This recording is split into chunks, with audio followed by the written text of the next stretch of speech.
You are listening to a Fangirls Going Rogue priority transmission. All team, give it everything you got! It's time to fangirl flail with Fangirls Going Rogue. Count me in. I don't think there's anything more important in the Star Wars universe than the fans. News, discussion, and commentary from the female point of view. You call this a diplomatic solution? No, I call it aggressive negotiations. With your hosts, Teresa Delgado, Trisha Barr, and Sarah Woloski. Boy, am I glad to hear your voice. Strap in, because this is where the fun begins. I like the sound of that. Welcome, everybody, to this special priority transmission of Fangirls Going Rogue. And just so you know, if you haven't seen The Last Jedi, press stop or pause or whatever your podcast thingy just has, and then just run away. Run far, far away because we're talking spoilers for The Last Jedi. And with me, I can't do this alone, Trisha Barr, who was there with me for the premiere from Fangirl Blog. How are you feeling? We've had a couple days. I'm feeling pretty good, Teresa Delgado. I don't know why I said your last name. I'm tired. I said it. I'm tired. So since, just keeping with the theme, Sarah Woloski from Skywalking Through Neverland, you have now seen it at your press event. Yes, we have, and we just got back. But you know what? With me, we actually have a special guest with us today because he just saw it with me too about an hour ago, right? It's time for the speculation to end. That's right. And this is Richard Woloski, my co-host of Skywalking Through Neverland. Hey, everyone. And we had to have Richard on because I knew right after I watched this, and we couldn't say anything to you guys, but I just knew, Richard, I just had this feeling that you were going to come out of that and like be dead. just like going, huh? Well, we saw this at Disney Studios, and they said when you come out, be very careful what you say. Do not say anything because there's people in line for the next showing. Mm-hmm. And as we're walking out, I'm thinking, I don't know what to say. I don't know how to act. I don't know how to react. I can't put it in words. And the same thing, when we were in line, the previous show got out and everyone was like comatose. Yes. Like we couldn't read people's faces and we're like, what's going on? They all look puzzled or something. And then we saw like Amy Ratcliffe was walking out and the Prowlis family and like all the girls had like teary eyes and I'm going, oh no, what's going to happen? Well, imagine that, but with like 6,000 people. And that's what the premiere was like. After it was over, it was this almost stunned silence, and everybody was walking around. We were supposed to go into this casino night type of after party, and everybody was just like, duh. The casino from Canto Bight, where everybody is horrible. Yeah, I don't want to ever go to Canto Bight. No. So we were all like horrible people partying after that. We do understand now the meta of the breathe, just breathe from the teaser trailer. Yeah, little did we know, Luke wasn't talking to Rey. He was talking to the audience members. Mm-hmm. I know, right? That and the whole, this does not go the way you would expect. No. From the very first, Rey and Luke, and Rey gives Luke the lightsaber. And then what happens? Wait. I called that. I called that he was talking over his shoulder. I said, what's he going to say? He's just going to be like, don't want this thing. Well, you called it. What do you say when that's like the best show not tell, instead of this whole dialogue of I don't want that, or send it away, or take it away, or put it back. Just chuck it over your shoulder and like, be done. I thought it would be more ambiguous than that. Luke would look at his lightsaber, he would look at it from every different angle, and they would do a dissolve to something else or a wipe cut. But yet, I don't want this, throws it over his shoulder. I'll give it to the porgs to play with. Exactly. Yeah, then they cut to porgs. Playing on the lightsaber. That that was kind of morbid. It was like, oh no, are we going to see one skewer themselves? Oh, Yeah, because there's one right on the end of it, and then there's the one that's on top of it, and he's like tapping it with his foot. And I don't know what y'all's screening was like. I guess let's start there first. Let's start there first. Environment of your screening. So for the premiere was very interactive. Like there was a lot of cheering, there was a lot of laughing, but at times it was just completely dead silent. Like nobody knew what to say or do or how to react, but there was definitely interaction going on. How was y'all's press screening? well, actually, it was interesting when we got to the Disney Studios more than an hour before our screening, they were separating us. Are you press or are you guests? And we're like, oh, we're press. So we were put in one line, and guests, which were mostly like 501st and Rebel Legion, and actually some people from different shows on the Disney lot. So we actually saw Yvette Nicole Brown, and we were like, hey, what do we say? Hey, there's Valeria from Freemakers. Yeah. So that Nice. I know, it was cool. And she was like, oh, and at that point, they had taken our phones. But she still had her phone, and she took a picture of us. Oh, we gotta find that picture. We do. I did look her up. She has not posted it yet on Instagram or Twitter. They were bouncing her back from line to line to line to line. So when we said, hey, Valeria, she didn't really process it yet. No. Then she walked away and it's like, hey, wait, what did you say? Yeah, and so she came running back, and she's like, I want a picture with you guys. It was fun. But so we had the press and we had the guests, and what was awesome is it was a very packed theater, which usually is not true for press screenings. You know, usually it's just the press in the back. So because there was the guests like 501st members and Rebel Legion, we actually had a very excitable theater. Would you say that's true? Richard? You know what?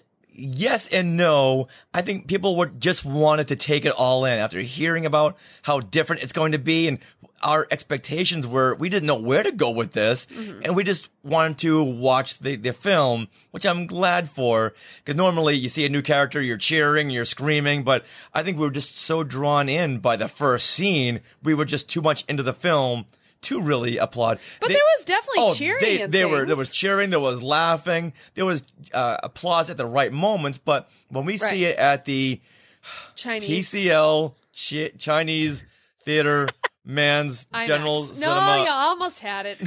That theater. Yes. I mean, everyone in there it'll be wall-to-wall fans. So we're all going to cheer when Luke takes every single step. Yeah, it's going to be really hard to like hear some lines. Yeah, exactly. So it is good that we were able to hear most of the lines. Trisha, how did you feel? I was nervous. I was nervous all day before it.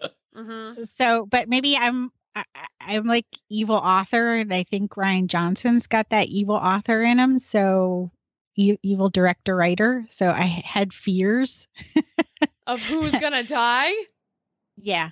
Yeah. Should we? It was just like a bloodbath, right? My thought was after we were coming out of the theater, I'm like, dude, Rian Johnson thought we had too many characters and just decided to kill a whole bunch off. And once again, yet there are spoilers on this episode, so beware. Yeah. So do we know, Teresa, what's a Snoke yet after he's been cleaved in two? No, but we do know that a Snoke dies a Darth Maul death. We do know that, and that's cool. We also know that it must be important to do a close-up shot of his dead face, which I don't think I needed. I really don't. That was awesome, though. That was funny. It was funny, but it was also like, okay, cool, gross. But no, we have no idea what a Snoke is. I don't know if they're ever going to tell us what a Snoke is. And a Snoke is tall. That's all I got. Well, going back go ahead. Go ahead. No, you're fine. I'm nothing else, really. Going back a step, he died a Darth Maul Walrus Man death because he was cut in half and his arm was cut off as well. Because when he fell over, his arm was still on the chair. Ew. Wow. I'll have to look for that next time. Rian Johnson had a real messed up childhood, didn't he? He wanted to get it all in. Oh, and all out, and he did.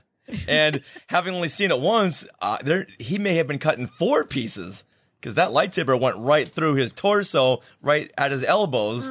So both of his arms may have still been there, which is even funnier in a very horrific way.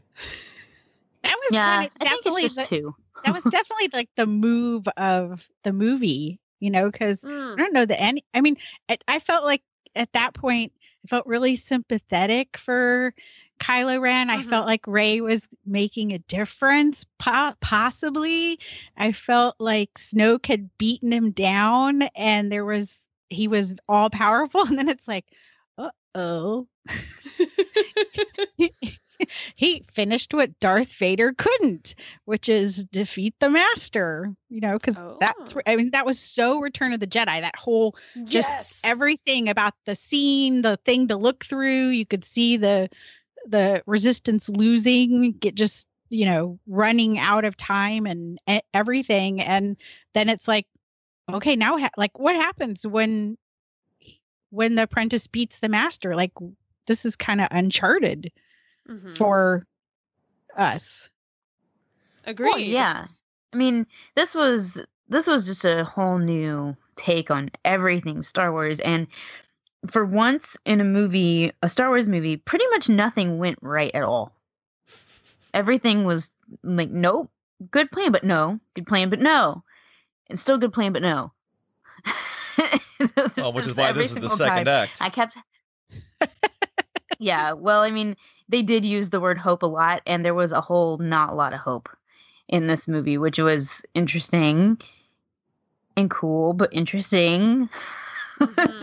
It's when we just so everybody who's listening knows, if you've seen it, you know what we mean. This is why we're repeating things over and over, because we don't really know 100% what to say. Right. Because the process of processing is going to take several viewings. Let's talk about the death that we thought sort of happened. Yeah. And then it didn't, which is Leia, right? Yes. There's Kylo getting ready to take the shot. He doesn't do it. He's thinking, maybe he's having change of heart. One of the other First Order ties makes a hit. There goes bye-bye the whole bridge, including Akbar, ignominious death. Oh, you know what? Can we have a moment of silence for Admiral Akbar? Thank you. That's a wrap. that sure is. That was bad. I'm sorry. And I'm like, did they just kill her like that? Is that just how it? And I'm like, no, teaser trailers. Trailers. I know we see her more. Okay, I'm holding on to hope on this one. So let's talk about this, because Trisha, you called it in our last episode that what if Leia uses the Force? What will how will you fangirl? So fangirl flail. Like, what did you think of this use of the Force? Well, I thought it was pretty darn amazing. If we weren't going to see her wield a lightsaber, that was just an amazing save yourself from space kind of moment. So that puts her up with pretty powerful, I'd say. Okay. I mean, did you fangirl flail in the theater? I was still gripping my seat. Okay. I'm not the first time I'm not, like, I'm very quiet. So I don't want to miss anything. But I was having like the inner flails. Yes. Inner flails. Quiet flails. Did not want to disturb anyone. Very quiet. But this going, yes, 40 years of wishing and hoping. And look at that. Oh. Yeah, I mean, it was a really cool scene. I think for some people, it was a little bit too far-fetched that she would be able to do that. But for me, I thought it was fine. And I did want to see her use the Force somehow. And sometimes I think she uses the Force in more subtle ways rather than flying herself through space. But I mean, it is cool that she did something like that. And did she throw that door open using the Force? No. Or did they blast it I don't open? know. I thought they opened it. Poe and Finn were running down the hallway. No. When Poe takes over the bridge and they're trying to get in, and Leia shows up, does she blast? Does she force blast that door open? That's a very good question. I wasn't really clear, but it happened really fast. Teresa, I didn't ask you to check for that one on your second watching. Oh, well, I please repeat. I had a cat issue. Did Leia blast open the door when Poe was the end of his little mutiny? It was hard to tell because when you saw her, she didn't have her hands up or anything. She had one hand on like a cane, and then she had a blaster in the other hand. And then she shot him. And then she shot him and stunned him. So I don't know if she did or not. They didn't show that, but we could assume that she did. But, as far as thinking that she was, going to die or something, we know, because they've said it, that the plan was for her to have a really large role in 9. Right. So I knew that she wasn't going anywhere, essentially. Definitely. Well, after her passing, then there were to be major rewrites, and they would have to rewrite it or pretty much trash Episode 9 and rewrite the ending of Episode 8. So that's... Well, we knew because Rian Johnson said that they didn't change anything. Her death did not change anything for the film. From a certain point of view. I don't know. I'm taking, to be honest, I'm taking it pretty literally. I don't think they changed anything. I think how he did it was how it was going to be in the original cut. But that's me. Okay. Oh, well, who else died? Everyone. Well, let's see. Not everyone like Rogue One. Rogue One was bad. Tally, Paige. Yep. I was surprised to see Phasma. Yes. Phasma gets 3 more minutes in this than she did in Force Awakens, and at minute number 3, she's gone. See ya, Phasma. Yep. Very sad. But we do get a chance to see Gwendolyn Christie. Yes, but we got to peek behind the mask. Yes. Reminded me of Anakin's peeking out from the Darth Vader in Star Wars Rebels. Almost the same kind of hole in the eye. Ooh. Yeah. Well, see, so we lost Snoke, Admiral Akbar, Paige right away, Phasma. We're going to get into the big one. And, yep. Oh. Let's go to it. Go to it. And Luke. Oh, I did not see that one coming. No. Am I the only one that did? Well, no, I had there'd been rumors long time ago that one was going to die in each movie. So if Leia was going to keep going, then I had suspicions that he might fulfill that. Some people might remember me as the girl who wrote the article, Luke Skywalker Must Die. Yeah. Thanks, Trisha. Thanks a lot. And there are compelling storytelling reasons in the sequel trilogy about new characters to kill the old mentor. Precedent, Obi-Wan Kenobi in A New Hope. So it did not surprise me when I didn't believe it until I saw the sun's setting, the twin sun setting. And I was like, oh, okay.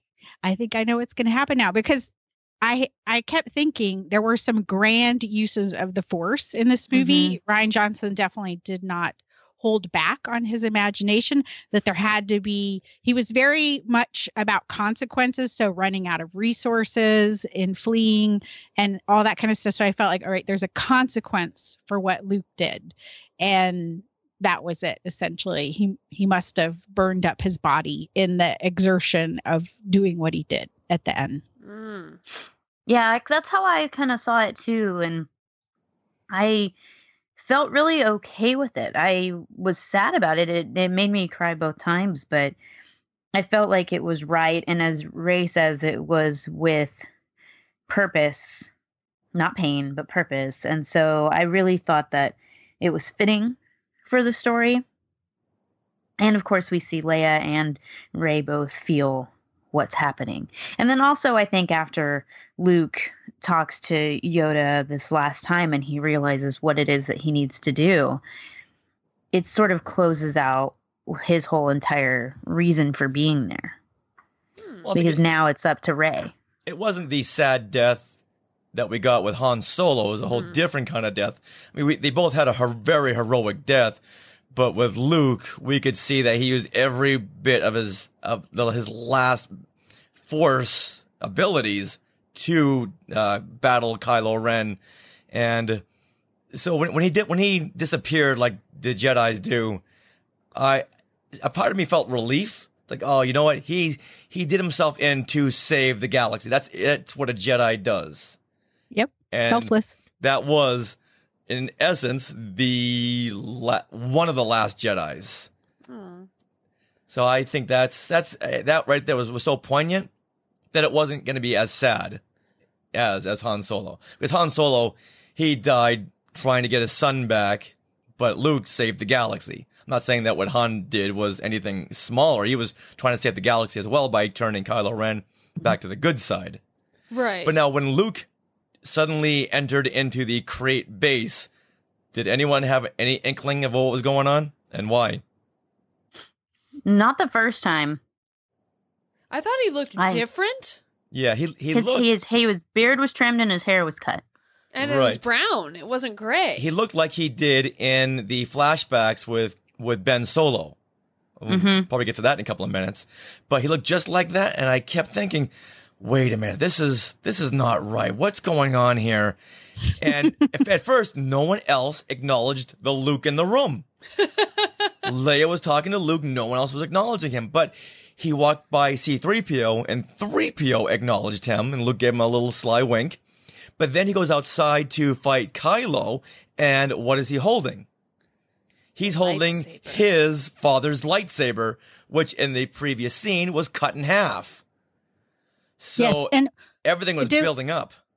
That's one of my questions. Did Kylo know that the lightsaber was gone? We just know that Rey and Kylo are fighting over it. He does, because he's still conscious when the lightsaber splits in half. Okay. So it should have been a trigger to him, but it wasn't necessarily. Right. Okay. Well, and not everybody caught the lightsaber part. I know I didn't the first time around, and I know Trisha wanted me to look for that because we didn't catch it. I mean, you're so caught up in what's happening that you don't see it.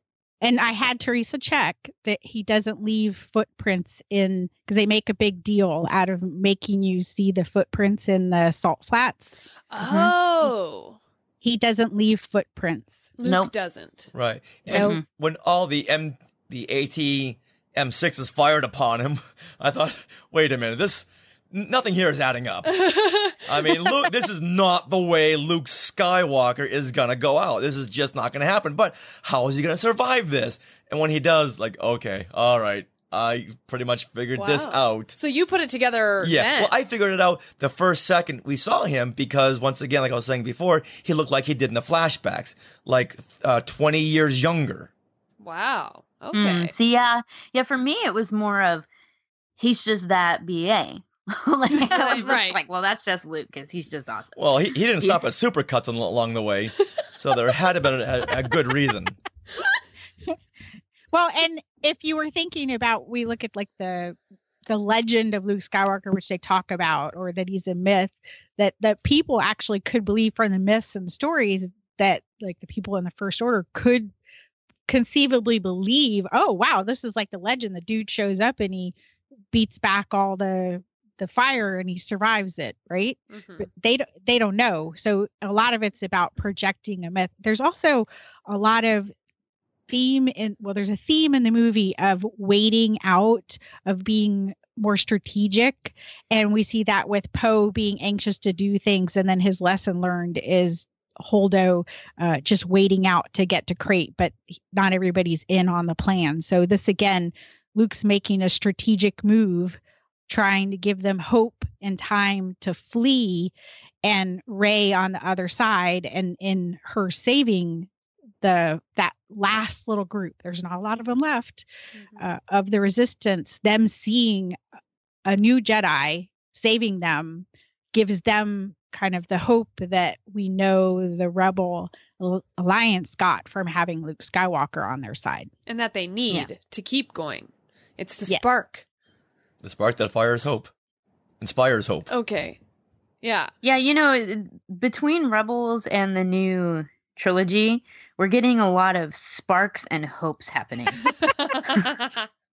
I feel like Jin should be talking over that moment too. Yeah, right. Well, when they kept talking about spark, my head went to Spark of the Rebellion from Star Wars Rebels. Yeah. And I thought, oh, is this the scene where we get to see Hera and Chopper? Oh. I really thought that. I thought they were going to tie this into Star Wars Rebels, Right. but alas, they didn't. Well, I guess spark is just more of a universal word. somewhat loosely tied by white canine creatures running Yes. around. Yes. So maybe that brings us to our after the movie. Are you Team Porg or Team Crystal Fox? Or I don't think we Or can just say others. Porg or Crystal Fox or Favier. yeah, I know they're Vulptexes, but they will always be Crystal Foxes to me. And the Faviers were pretty darn cool. Now The those Faviers were made me the- think of you, Trisha. Yes. Those are the horses things that The Yama horses, yes. I didn't know they had a religion. on Canto Bite. On Canto Bite, yes. The animals that they went and did, like, it was like the never ending story ride. Right. Oh yeah. That's awesome. Right? Yes. Except it was what is it? Your luck dragon. It was the Fathier instead. So it was Canto Bite was not what I expected, which is one of the things when when you do your speculation, you're trying to figure out where things fit in. Canto Bite wasn't what I expected, and they definitely spent a lot of money on that whole thing for a very short bit. And I was like, wow, they didn't even really succeed at their task. No, not at all. Everything was going wrong, including Poe's and Finn's and Rose's plan. So let's talk about these creatures. So we've got porgs. I mean, what was y'all's first reaction to actually seeing the porgs animated as opposed to just a toy? Richard? The first reaction was, "Oh, Chewie, don't eat those." Oh, God. Well, they felt the same way. I don't know if you looked at their eyes. Yeah. And when Chewie was spit roasting a couple of porgs there, he didn't go so far as to eat it, but he got to the point where they were ready to be served. They were already dead. Yeah, all he needed is a little cranberry sauce, and he got himself a meal. And it was so sad seeing the other porgs going, "Dude, you just got here and already you're eating us? Have a little bit of consideration. You're here on our territory." But still, I thought they were just... He didn't eat it. He didn't. No, he didn't, but he spit roasted a couple of them. That was like he was Ryan going to. Johnson's wink wink to us. Yeah. Like, I don't think we needed that wink wink. I Nothing don't is need to see sacred. that. I don't need to see a feather hanging out of Chewie's mouth. I don't need to see a spit roasted porg. But then other than that, I just loved them because, and everyone thought, oh boy, these are going to be the Ewoks of The Last Jedi. But they weren't. They weren't major characters. They were just there for almost comic relief and atmospheric creatures. Whereas Ewoks were really influential to the downfall of the Empire and very important to the plot of Return of the Jedi. Here, they're just birds that fly in the background, and a couple of them stow away in the Millennium Falcon for some reason, and Chewie makes peace with them. So they never got in the way. they just started roosting. There's gonna be a family that Chewie has to take care of because there was a mama and Not anymore. babies. You're right. They're back there on Octo on the spit roast. No, No, they're not. That was after. They were in the Falcon, silly. But those are the relatives of these spit roasted porgs. Can we stop talking about spit roasted porgs, please? You're the one who brought it No, up. let's do something else then, okay? How All about right. everyone else? Well, okay, so, gosh, I did like the porgs. I thought they were fun. And the Crystal Foxes, I mean, I know they kind of led the Resistance away, but they didn't have much of a part. So I think I'm Team Porg. Yeah, but they kind of did do something similar to what we've seen with the Lothwolves. You know, they were there and then they're gone, and they're connected to the planet like the Lothwolves are connected to Lothal. And I mean, I wouldn't go as far as to say the Crystal Foxes are Force beings. They're not, but they definitely had a purpose. And I know that we're going with foxes, but they made more like dog noises. So they like Crystal Fox dogs, Crystal Fogs. Or Vulptexes. Vulptices. Vulptices. Or Yes. Voldemort's. Get your Latin on, people. Mm-hmm. So I'm still Team Porg, but I'm sort of Team Porg / Team Favier. Okay. Wait, did they ever Because battle? I really liked those guys a lot. I I loved their interaction with the people and their trust with those kids. I love that they were, mistreated characters that were set free. I love the whole thing. And they destroyed like all of Canto Bight, which was free the Fathiers. Well, what about you, Trisha? I'm Porg. Porgs were the perfect touch. And they gave you a moment to laugh when you were about ready to cry or go, oh my God, what is happening? Or when you were like, can we have an intermission break? Yes. Can we take a moment? So everybody's prepared for their 2.5 hours. So they were the perfect. So I'm Team Porg. Definitely. I never needed a pause button more than I needed it during The Last Jedi, because you really need to breathe throughout this whole thing. There's so much happening, there's so much to take in that it was so overwhelming. Like going back to the teams, I think I would be on Team Jacob. Wait, I'm sorry. What? I'm sorry. I don't know what that was a good one to pick, though. I mean, if you were going to go that route. Yeah, I don't know what Teresa Twilight and I is. approve. Okay. So let's go to Rey and Kylo. Yes. Because narratively, this movie went a little differently than Star Wars movies because you sometimes had to figure out where you were, like when Rey and Kylo were all of a sudden having conversations in each other's heads. Okay, so I have a question about this. Like, I thought that, I thought it was the Force kind of connecting them, but then Snoke said that he was the one who was doing it, but then when Luke was doing a similar thing with Kylo at the end, then I'm like, wait, did Luke connect them like all this time, and did he have some master plan? So that's my question. Like, what do you guys think about their connection? I'm going to have to watch it 8 more times before I make a decision. Okay. Well, okay, so I've seen it twice, and I don't think Luke was making a connection with Kylo. He made himself appear almost hologram style, but more real, And so I don't think he was connecting with Kylo the way that Rey and Kylo were connecting with each other. I think whatever he was doing took much more effort. And Rey and Kylo were definitely connected by the Force. And yes, Snoke says he was doing it, but I don't know. I mean, Snoke to me is that person that will take credit for everything. Yes. So we know a lot of people like that. So sure, he probably had a part to play in it, but I think that they were accessing a part of the Force themselves to connect, because even after Snoke was gone, at the end, they do connect one more time before Rey closes the door of the Falcon. They connect one more time and look at each other. Seems good that you've seen it a couple times. Yeah, so I really liked it, to be honest. I loved the fact that they were able to interact with each other and relate with each other, because that, for me, almost makes Kylo as a villain even better. Because now they have an understanding. It's not just I hate you because I'm supposed to because you're the bad guy. There is a relationship there that is driving whatever we're going to get in 9. But do you think it was a somewhat, I mean, Snoke and Kylo's relationship was obviously abusive. Yes. So was Snoke and Hux's relationship. That's laid out. Do you think that Kylo, I mean, I know a lot of times with abuse of relationships, it comes across as, I'm doing this to care about you. There's a connection. But was Kylo's intention all along to manipulate her? I don't know. I mean, I don't think so. I think he's definitely more questionable there, because I know that she's not necessarily trying to manipulate him, at least not hidden. She's trying to convince him to go to the light.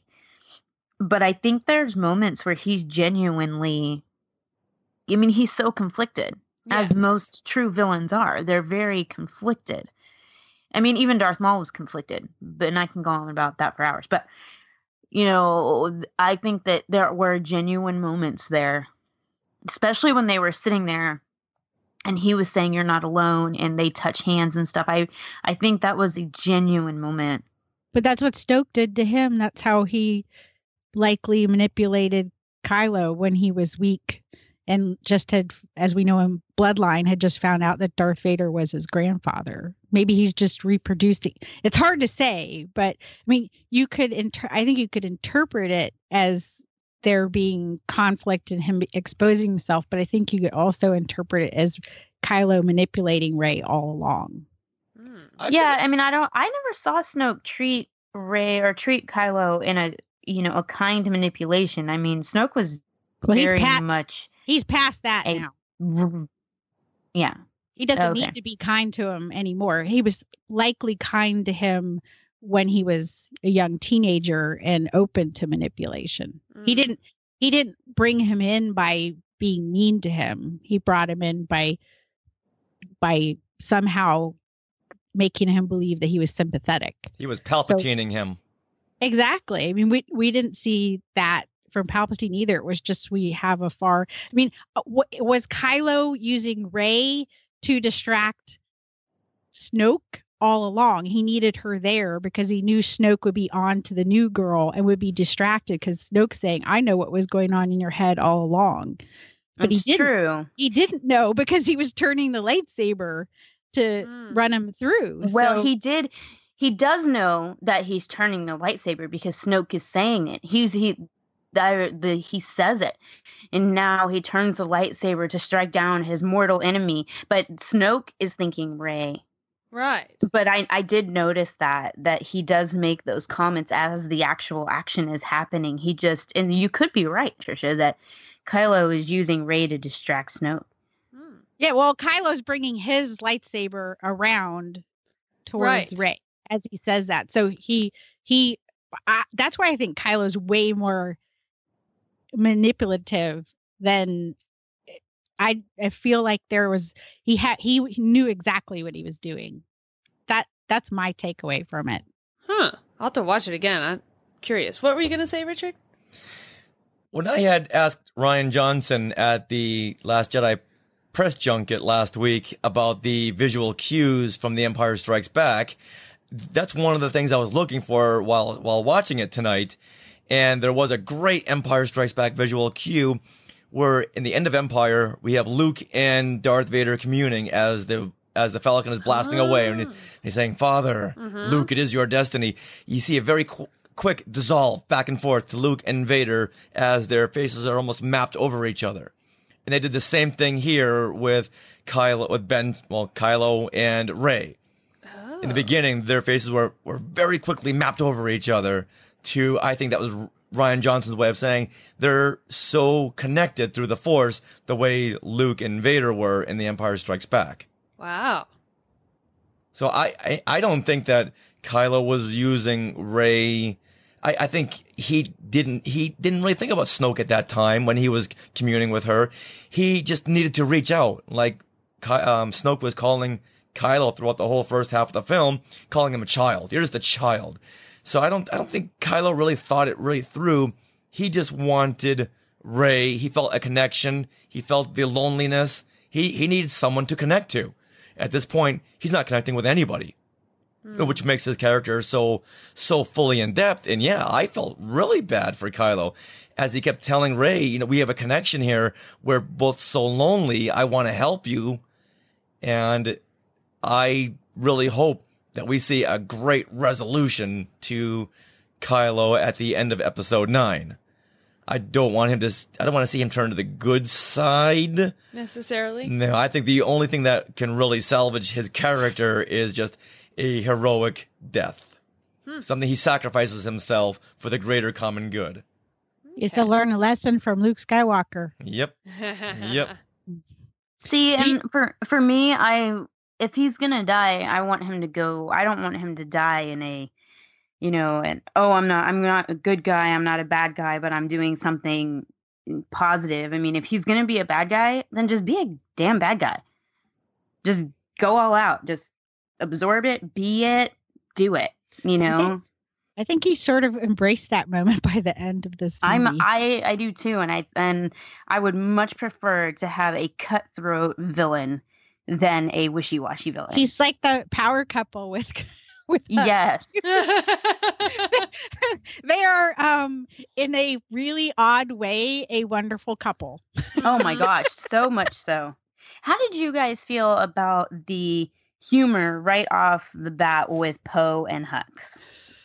Okay, so we're getting into our favorite moments. That was one of my favorite moments. Was that humorous moment? Hello, you there? Yeah, you there? I'm holding for Hux. And Hux is like, and we are going to blah blah blah blah blah. Hello. Wait, can he hear me? I'm waiting for Hux with an H. I thought that was awesome and a great callback to The Force Awakens with the whole. So who talks first? You talk I first. can't understand with you with that apparatus. Yeah, it was pretty awesome. And then he says, "Please let him know that I have an urgent message about his mom." Right, but was it going too far into the Thor Ragnarok territory where it was funnier than it should have been, with Luke throwing the lightsaber over his shoulder, and now this was set up in The Force Awakens with Poe's character, so you could see that. But I thought, this is teetering here. I thought it was great. Yeah, I appreciated all the humor that was there, all the moments. There was a lot of BB-8 humorous moments. There were obviously the Porg moments, and there were some things that I just was very thankful for, because this movie needed all of that. Even though, I mean, we all still walked out of it going, what in the world is going on? And how do I feel? I don't know. I feel so conflicted. But at the same time, I feel like I would have felt worse had I not had any moments to make me laugh at all. Oh yeah, every good film needs those moments of relaxation, of elevation, of just levity. And so it really needed that. But sometimes I felt the humor went a little too into the slapsticky comedic way. But it teetered. It did it. It pulled it off. But one step further, it would have been too much. And I love me some comedy, just in the right places.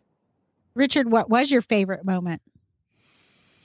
Wow, you know what? As we're watching it, and I knew that we'd be recording this tonight, so I kept thinking, okay, this is the moment I'm going to talk about. No, hold on. Now I'm going to talk about this one. No, hold on. Now I'm going to talk about this one. Wow, I can't say, but when you just asked me that right now, the one moment that did pop up was Yoda. When Yoda popped up on the screen, people did cheer. They cheered and applauded. And when Yoda was talking to Luke, you get the fiery background and telling Luke, you know what? All that stuff that's burning in the tree right now, that's the past. You know what? Learn and move on. You don't need those material items to teach the ways of the Force. Whatever you know. Pass on what you have learned. And that's just one of the many, many lessons in this film. Every act had a great moral, I'm going to apply that to my life kind of a line. And Yoda, I thought he had a lot of great things to say that he said previously, but has a whole new meaning here. So that really stuck out to me. Yeah, except for all they burned was the tree, because Rey took the books. Did she? Were they in the Falcon? They're in the Falcon. When they open a drawer and there's all those books, they're right there. Yeah, but Yoda doesn't know that. No, but I just think, I didn't catch it the first time, or I did. I saw it and I was like, are those? No, probably not, because, they wouldn't be there. And then this time around, I watched for it and I'm like, she took the damn books. Well, now, so what's your favorite moment? Well, I want to talk about Yoda a little bit since he brought it up. Okay. I had been holding out for a Hayden Christensen Force Ghost really hard. And there were moments where during all of that with Yoda, I thought, okay, surely they're going to add another ghost and Hayden's going to be there. Or when Luke vanishes, I thought before he vanishes, Hayden will be a Force ghost and maybe put his hand on his shoulder as a it's okay to go type of situation. And that didn't happen. And I was bummed. But Yoda was so perfect and so himself when he's sitting and he's laughing and he's like kind of bouncing his feet up and down. And when he does that thing with his hand and then the lightning and it just strikes the tree. And I'm like, gosh, Yeah, That's he was such a Yoda thing, and it just left me speechless. he was very Empire Strikes Back Yoda before Luke knew who he was, the little mischievous gnome. Yeah. Yeah, and I loved it. I loved everything about it. I thought the performance by Frank Oz was great.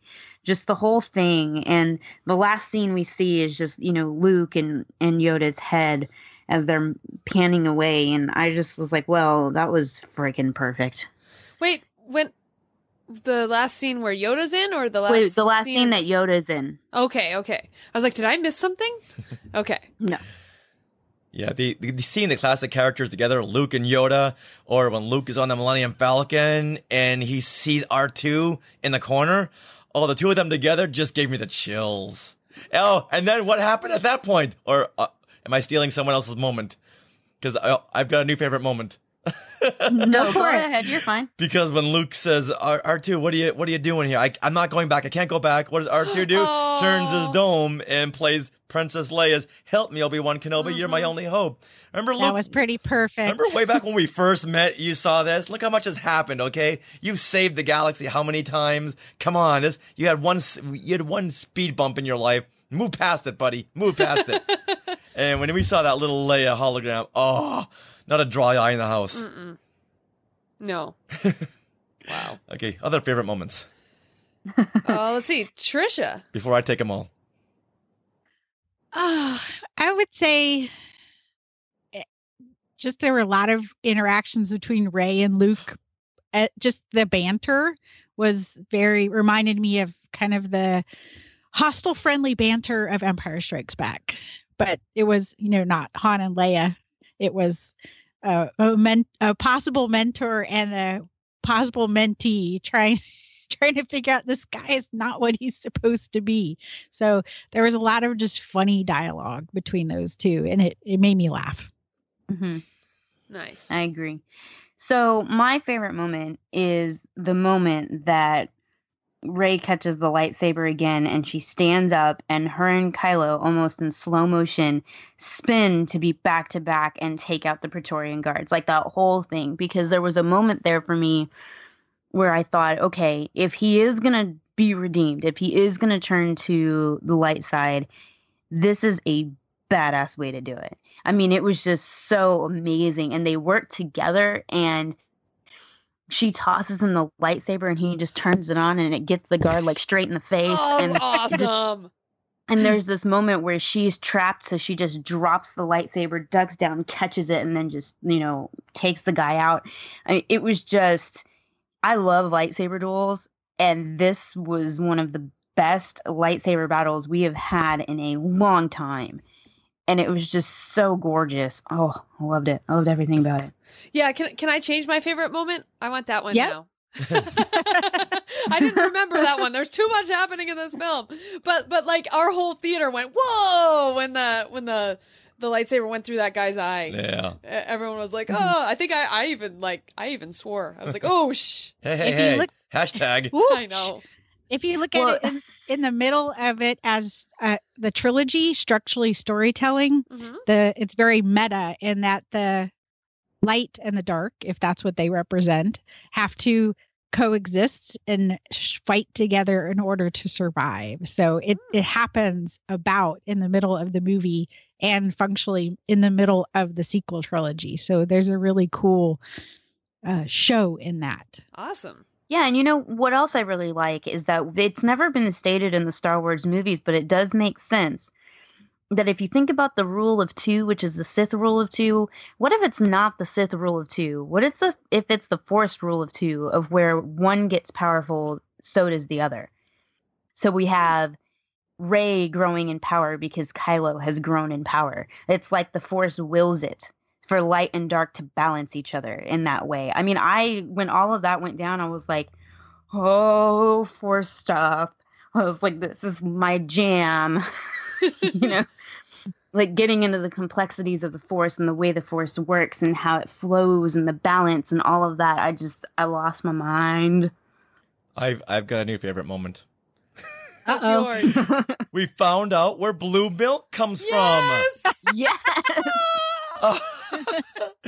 Now, Sarah, you and I were the only ones losing it during that scene. Yeah, we were. People were like, what are you cheering about? It's Luke is sucking off the teat of this big giant monster. Like, but come on! What's he drinking? Blue milk! Yeah. Decals.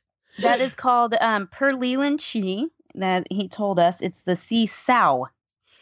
He thinks it might have sea sow. He thinks it might have another name, but or a name more specific than that. But that's what he was calling it. So sea sow, everyone. Well, I want that action figure so I can recreate that scene. Excellent.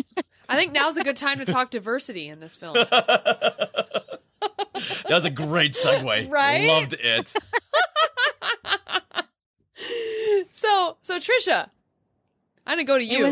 It What was did a you think? stark difference from Rogue One, and I'll say. and that I feel like Rogue One was like, look, we put all these characters in lead roles, but then everything else behind those characters did not represent the diversity. In this movie, there were lady pilots, lady mechanics, people of color. Like when we see the ski speeders come through, it's like a woman and Poe and Finn and Rose, and then there's a dude.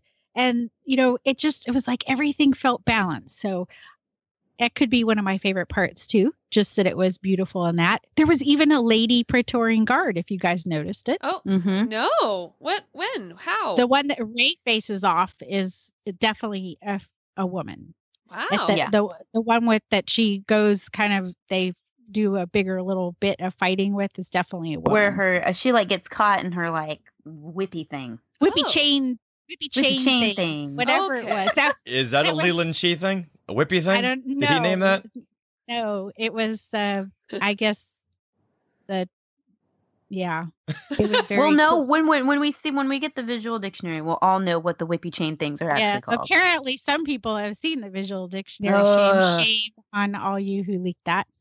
But wow. What's wrong with whippy chain thing? I like that. I like the whippy chain thing. So I was looking at the whippy chain and not the fact that the Praetorian Guard was female. So I was mesmerized by the whippy chain.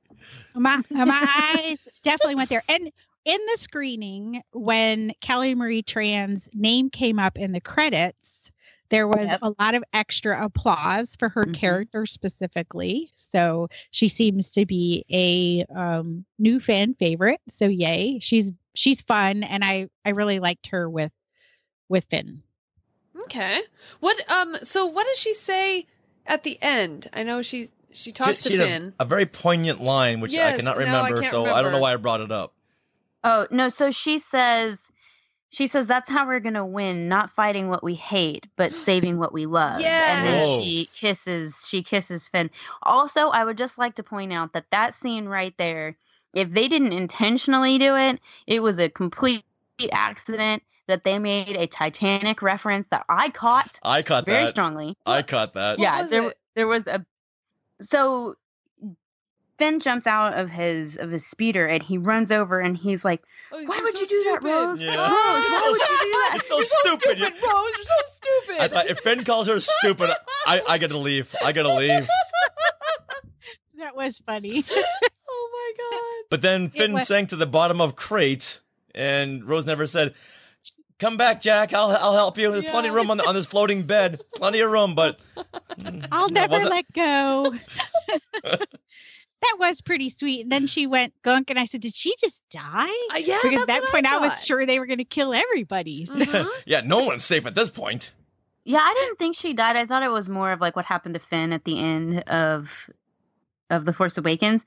But Sarah, when you were talking about, actually outwardly expressing things in words, when Finn wakes up and he hits the thing, I actually audibly went, "Oh shit!" Like, ow! Like, well, what is it that BB-8 says? He's like, "No, you can't be right. Finn's leaking water thing." Oh, he says Finn naked leaking bag. Well, someone made notes.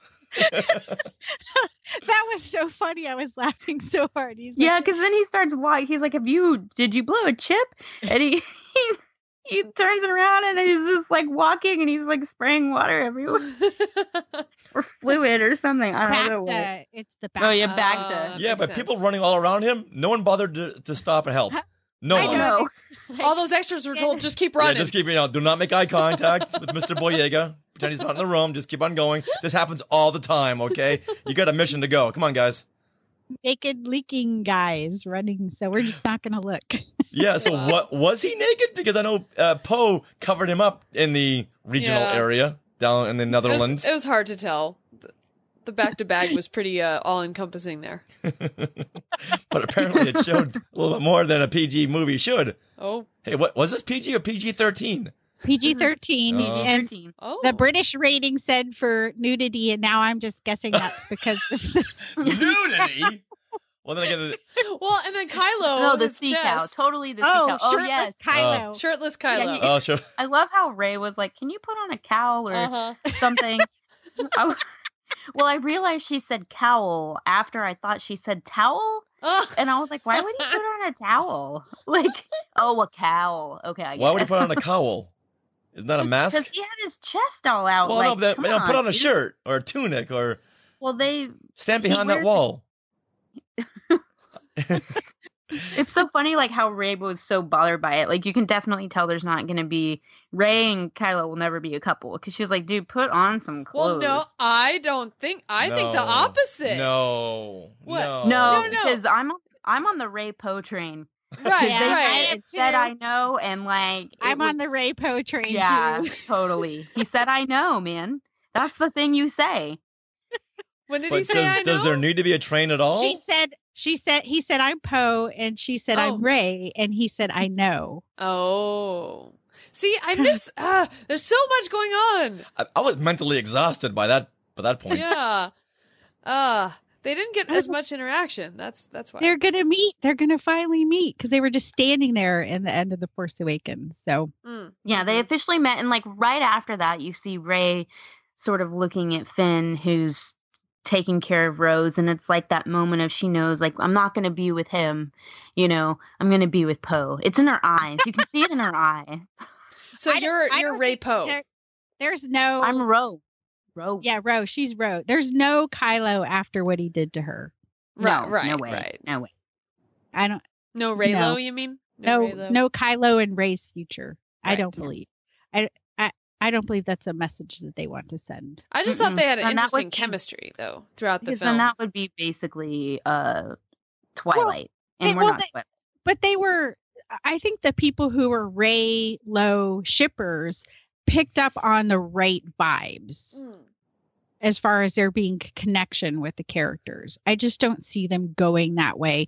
Also, knowing that we have a bunch of older white dudes writing the script, I don't see them doing that either. So Yeah.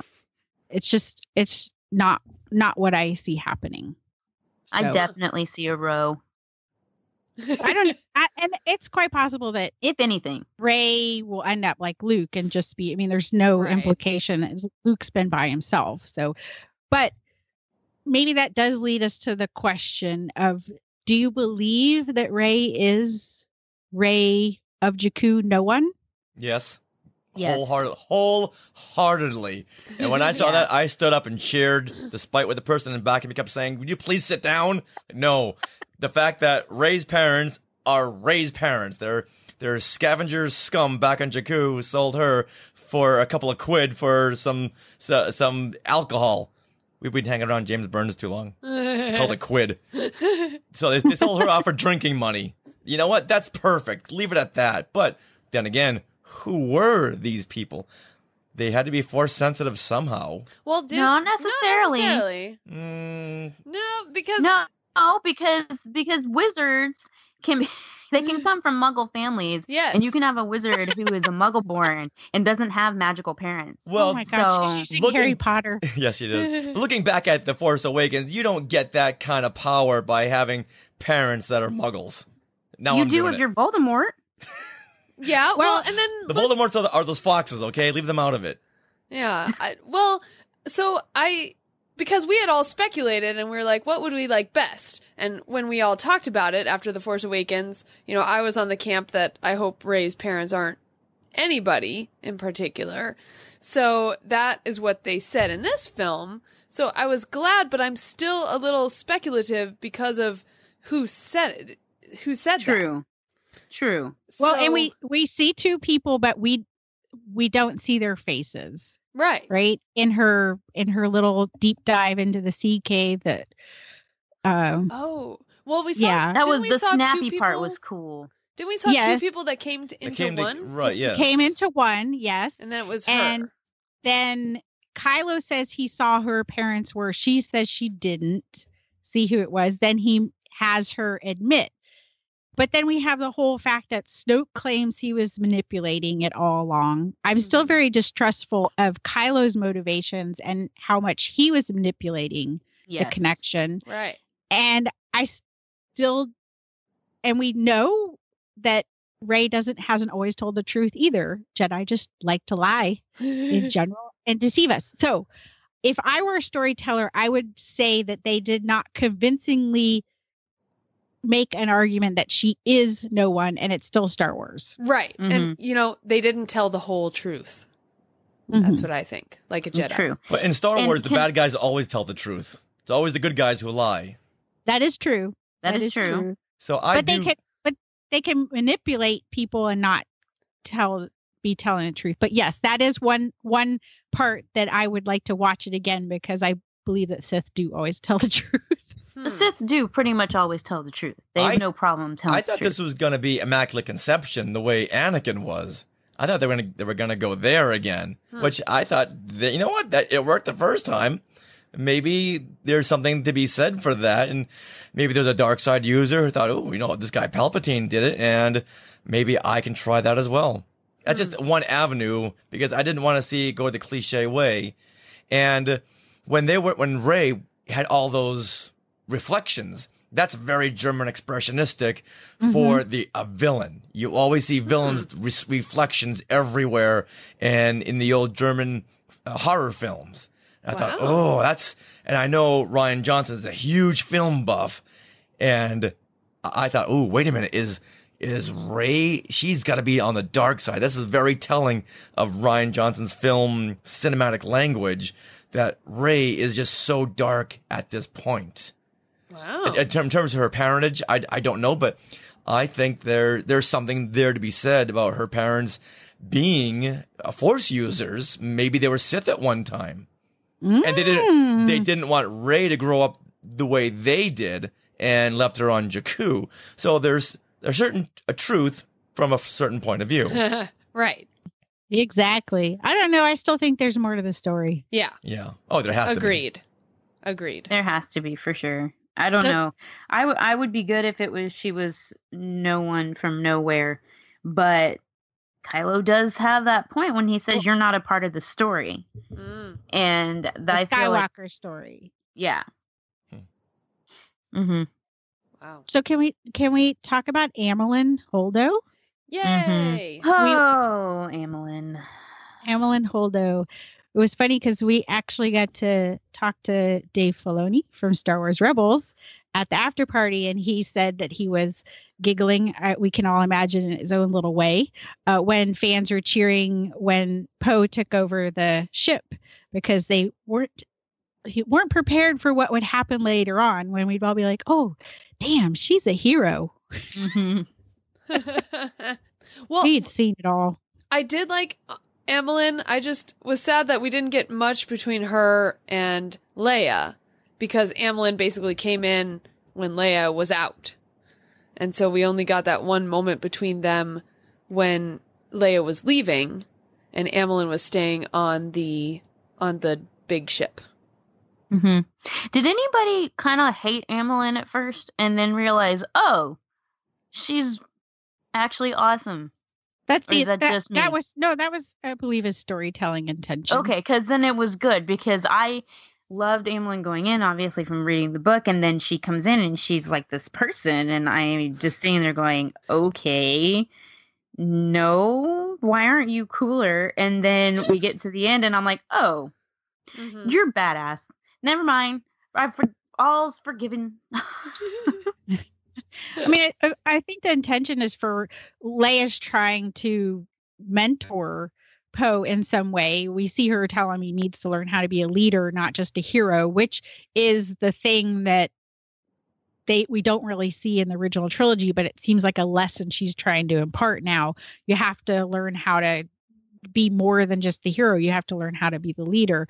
And then she's gone, and Amilyn just has a different way of doing that. And even in the book, Leia, Princess of Alderaan, Leia has a hard time reading her. That's a storytelling point. Mm-hmm.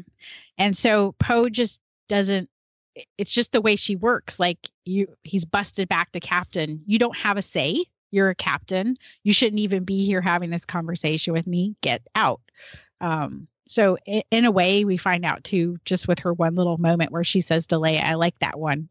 That flyboy, I believe is the term, is that they probably both see potential in him, which I like that Poe had an arc, because he could have just been Poe, the flyboy, but he did have an arc too. He did have an arc, and it is canon that Leia is grooming him, because she says as much in the Poe Dameron comic. So it is in there that she has told him that she's grooming him to be her successor. So we do know that if you read the Poe comics, that is a thread. Nice. I loved her character in the Leia novel, but Amilyn Holdo, yeah. But I was almost afraid that she was going to be too much Luna Lovegood in the film, and I didn't really want to see that, since Leia, the novel, takes place 30 years. She's 16. Okay, well, 30 years before the film. And I'm so glad that Laura Dern really pulled it off, so much to the fact that I forgot that it was Laura Dern in that role. She did such a fantastic job. Whereas with Benicio del Toro, whenever I saw him, I said, hey, look, there's Benicio del Toro. Yeah. A little purple hair goes a long way. At least they didn't put white hair on him. Oh, yeah. Yep. It's like, where does DJ start and Collector begin? Exactly. It was too on the nose for me. That's one part I was like, I don't know. That's the one part that really could have been cut out, and you wouldn't have known the difference. Yeah, I didn't really care, but I am interested about who the real code breaker was, because we saw him and then nothing else. Right. And the girl next to him had a line, and I'm like, is there no significance to that? But I did like the fact that we got to see Maz, because they easily could have cut Maz out. Yep. Star Tours Maz? Exactly. Well, now we get the Star Tours part. So, because she's in like a holographic bubble, just like the movie. And she's you either get BB-8 Poe transmission or Maz, and she's in that like kind of bubble thing that you see her in. So Lupita essentially filmed for a day. Yep. For both things. Or 5 minutes. And got 2 paychecks. Yeah, exactly. So I've heard a lot of people talk about it. What Star Wars movie did this remind you guys of? Well, this one The Last Jedi should have been called The Empire Strikes Back, The Last Jedi to Return. Return of the Last... No, the Empire Strikes Return of the Last Jedi. Yeah, there you go. That's what I was trying to say. Because it really was... People were so afraid that it was going to be a rehash of The Empire Strikes Back, because The Force Awakens was too close to A New Hope. But this really was, if you took Empire Strikes Back and Return of the Jedi and put them into one film, the birth would be The Last Jedi. Right. Yeah, especially with that throne room scene, in movie quotes. Like, I was flabbergasted when Snoke bit the dust, because I was like, holy buckets, this isn't supposed to happen till 9. So right there it was like, whoa, very Return of the Jedi. A lot of his dialogue was very Palpatine-ish. Yeah. Oh yeah. I mean, the first thing he says when Rey walks in is young Rey, like young welcome, Skywalker. young Rey. Right. Like, welcome, young Skywalker. So, wow. You even had the Emperor's Royal Guards, this time being the Praetorian Guards, the Red Guards. Yeah, there's just so many times I thought, oh, there's Empire, there's Jedi, there's Empire, Jedi, Empire, Jedi, Jedi, Empire, Empire, Empire. Right. Oh, and then the Battle of Crate. I mean, that's so Hoth. Yeah. So what do you guys think? I purposely try not to compare the movies to each other, and I didn't even really compare The Force Awakens to A New Hope. I know a lot of people did, but I made an effort not to, and I've made an effort not to do this. But I can say that I think this film is going to be this generation's Empire as far as its impact of the story, not comparing it to the other films, if that makes sense. Makes sense. I definitely, I mean, there's a lot of Return of the Jedi and even Empire Strikes Back in kind of the way it ends with, it's like they're like the scattering of Hoth there with the crate, there's just the little group left. But there's a lot of, to me, when I talk about the manipulation and not really trusting Kylo, a lot of Attack of the Clones. There's the seduction in this one that I feel like there is a pretty heavy presence of that kind of vibe of the story. And then also, visually there's some Revenge of the Sith in there with, Kylo storming in with the troopers at the end. Which is also very much like Empire Strikes Back on Hoth. So you get that same kind of look. So, but he was pulling from a lot of places. I've thought, talking about storytelling, that they were going to need to push back past Return of the Jedi and Revenge of the Sith in order to create something that's unknown and new for this next set of movies. So I feel like they've done that. He did the Return of the Jedi, Empire Strikes Back, and now we're going to go past that. We really are not going to have a sense of where the story is going to go, which is exciting because I agree. The prequel trilogies, we knew where it was going. Return of the Jedi, we didn't. We were really clueless when we went in. We're like, whoa, wait, what's going to happen? Is Han even going to live? How's this going to go? So you're saying that Episode 9 will be more like Heir to the Empire, where you can't pronounce anyone's name. Exactly. Okay, gotcha. Mithron New Odo. Nice. Maybe, just maybe we'll finally get a last name for Rey and Finn at that point. Well, you got to dig pretty deep to find Finn's last name. Because they got the First Order got him when he was a baby. Mm-hmm. Well, he could just take one, though. He could just decide maybe he's going to be Finn Tico now. Yeah, there you go. Yes. Oh. I've already married them off.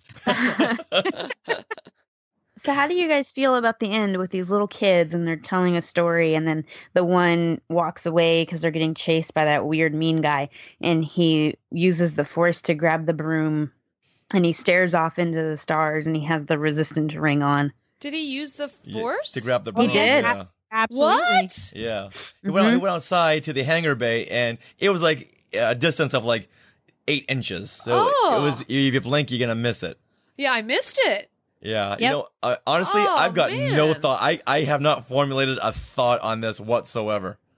It's not the end of the Jedi. Luke did what he did with I believe with the intention that Rey had already accepted the mantle of continuing the Jedi. Mm-hmm. And that's the moment. That's kind of the hope that reminds you, okay, there are these other people out there willing to resist and other people that Rey can go find and rebuild the Jedi. Yoda's intention, he went into hiding too. He had to learn through failure. We know that through the Clone Wars specifically, that he had to learn the hard way. But, they're trying to say it doesn't matter. The Jedi are a thing. They're selfless. They're hope. We lost our way, but it is possible to find it. And so that's kind of that hopeful ending. That's how I read it. I was like, okay, there's people out there that Rey can find. Well, and I love that you brought that up because Luke brings up everything I've talked about the Jedi Order screwing themselves into the ground. And he says it. And I was like, yes, thank you for admitting it. And it was just a really cool moment. I do think there are people that Rey can find. I mean, this may be a little far stretched, but we do know that Quinlan Vos survives the Clone Wars, just saying. So there is potential out there. Maybe and there's I'm sure, some people on Lothal hanging out. Yeah, we don't know. We'll see. But there very well could be. And that's super, super intriguing. And I love the little kid staring off into the galaxy with that ring on and he knows the symbol. And it's just, it's so ambiguous of like what's going to happen. We have no idea. At least at the end of The Force Awakens, we said, okay, well, we know Rey and Luke are going to talk. Now it's like, what? Well, Rey knows. She has been imparted the knowledge that the Jedi failed and lost their way. Mm-hmm. So she knows that important thing. And Rian Johnson fulfilled Bob Iger's one demand, which is that he still wanted to have Jedi Training Academy at Disney World and Disneyland. So he can still have Jedi Training Academy because there's always that possibility. It's all about the marketing and merchandising. Of course. Ultimately. Well, speaking of merchandising, go back a couple of seconds before the kid grabs the broom with the lightsaber. He and his friends are playing with Star Wars action figures that they've made themselves. Aww. But here you had this little Luke Skywalker action figure, and they were recreating scenes before Unkar Plutt's second cousin comes barging in, and they all scatter. I thought, you know what? Was this whole thing just from the point of view from these kids? That maybe all these films, all this saga never really happened. It's just from their point of view. Oh, wow. Whoa. So apparently I did have a thought on that. Yes, you did. Well, you know what? I'm going to go here. I think that the kid grabbing the broom with the Force is the beginning of Quidditch? a Star Wars and Harry Potter mashup. Oh, my goodness. And he really whispered, up. Right before I grabbed the broom. But I think that would be fun. That would be very funny.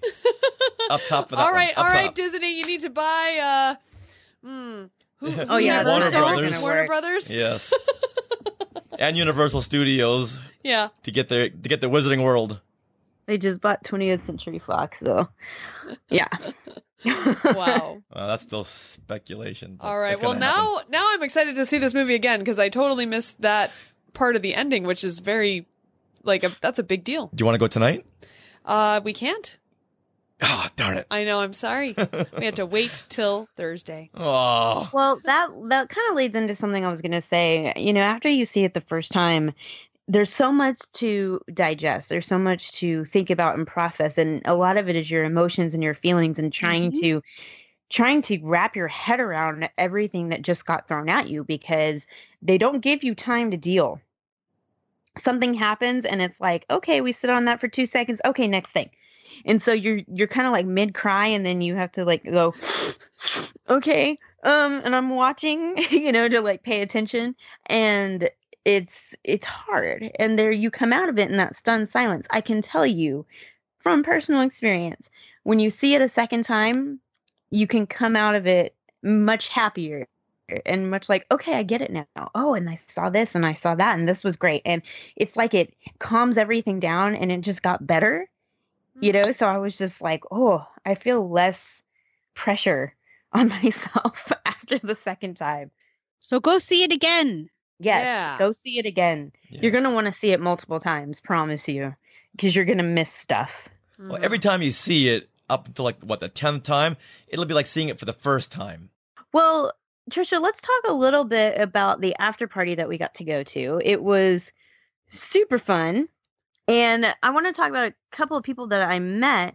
I got to meet Elijah Wood, and I did post a picture of that on my Instagram, so you can see that. But I got to meet Gaten Matarazzo, who is Dustin from Stranger Things, but it was when I didn't have my phone. And I was talking to him going up the stairs about the prequels and how much he loves the prequels. And we talked about Darth Maul, and then we talked about Revenge of the Sith and why that's his favorite. And it was just the coolest laid back conversation ever. And it was awesome. And then some guy thought we were cutting in line for a photo op in the after party, but we just were going, there's Boo Boo from Descendants. Yes, we just wanted to see all the people from the Descendants were there, and we just wanted to see them. The dude's like, there's a line. I'm like, no, we're just stargazing. Sorry. And we did get to shake Rian Johnson's hand, both of us, and tell him that we enjoyed the movie. And I think he was kind of in as much shock as we were. I'm sure. I vaguely remember him asking me how I enjoyed it. And I remember saying, and then I said, no, it was good, but I'm processing. Yes. And he was like, I understand. I was like, I'm not trying to say it's bad. Please don't. That's not what I said. it was right after. It was right after the movie, so it was really hard to just have an answer to that question. But we did get to take a picture with him and talk about Fangirls Going Rogue, so that was really, really awesome. But while we were waiting to talk to Ryan Johnson, Carrie Hart is right behind us. And it was like we were being pulled in two directions. We want to say hi to both people. So Trisha and I kind of had to like tag team it. She was kind of talking to Carrie, and I was like kind of waiting to push our way into Ryan Johnson. Well, I'm glad you guys got to do that. That's awesome. Yeah, and we turned around, and Dave Filoni was right behind us, and I just said, and Trisha, I don't know if you saw it, but I just looked at him and I said, "Hey, it's you," and he goes, "It's you," and he gave me a big hug, and it was just so awesome. And we got to talk to Anne, and she was amazing. We talked to her about Harry Potter stuff, or I did. Trisha didn't. Yeah, Anne is his wife. I just looked and I was like, yeah, and then Teresa outed me. I did out you in front of Dave Filoni. And I did try to get him on my side, but he was more supportive of you and understanding. And I'm like, no. He said, he asked me, why didn't you? And I said, that was during my heavy fanfic writing time. I was writing stories. He says, well, good on you. Yeah. So unlike Claudia Gray, she has support from Dave. So does everyone give this movie a thumbs up? I give it a big BB-8 thumbs up. A big BB-8 thumbs up. Any initial thoughts on where it is in your Star Wars movie rankings? Not until I see it like 3 or 4 more times. Processing. Yep. Yeah. I just started episode 1, go through it to episode 8. Like George Lucas said, it's all one big story. And I'm sticking to that. Yeah. I think, I mean, actually, in regards to Force Awakens, I think I enjoyed Force Awakens a little more, just especially on first viewing. Just, it was more emotionally fulfilling, whereas this one takes a little more to process. So, in that way, I think I rank Force Awakens above this one for now. I enjoyed this one more than The Force Awakens. I enjoyed this one more than The Force Awakens, I agree. But I don't know where it falls, because I'm still having a really hard time with my rankings as it is, because Return of the Jedi and The Phantom Menace are still so important to me. Depends on what. But yet I love Rogue on. One. Yeah, Yes. right? Exactly. This one that's on is my favorite movie. Yep, absolutely. Well, of all the films, this one is the most exhausting, but in a good way. When you come out of this theater, it feels like your emotions were just run through the ringer and just blown out as hard as they can, because you don't know what to think. If that analogy is even, it made sense, but you know what I'm trying to say there. Your mind just goes everywhere because so much happens in this film. Mm-hmm. How do you just can't process it with one viewing? And It's like going to like a haunted house mansion and you get, the crap scared out of you, and then you come out and you're like, what just happened? But you feel better. There you go. Way to sum it up. Well, we hope you guys that are listening that you really enjoy your viewings of The Last Jedi, and we definitely want to hear your thoughts and your interactions with us. So you can find us over on fangirlsgoingrogue.com. You can tweet us and Instagram to us at FGGoingRogue. You can talk to Trisha at Fangirl Cantina. I am at Ice Cold Penguin. Sarah is at Jedi Tink. Our social media manager is at Geek Chic 9, that's Sandra. And Richard is at Sith Rich. If he's using his Twitter, I don't know. Are you using your Twitter, Richard? More and more, yes, I am. He is, and at Skywalking Pod. We both do that one. So, yeah. You can email us any opinions you have on this movie, where you rank it, what your favorite scene was. Contact at fangirlsgoingrogue.com.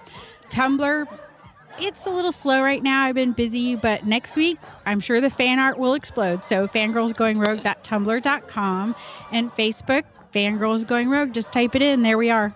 And you can also search Facebook for Fangirls Going Rogue group, where you can join our group and get to know other Yub-cubbers. So super fun right there. And if you have any thoughts, if you need to process, you can leave us a voicemail, 331-21-EWOKS. And we are also on YouTube, youtube.com/fangirlsgoingrogue. And please go to iTunes and leave a positive 5-star review. We need your reviews. They are our lifeblood. So how people find us. All right, Yub Cubs. Well, we hope you enjoy The Last Jedi, and until next time, da da da da da. Yub. Yub. Yub. Yub.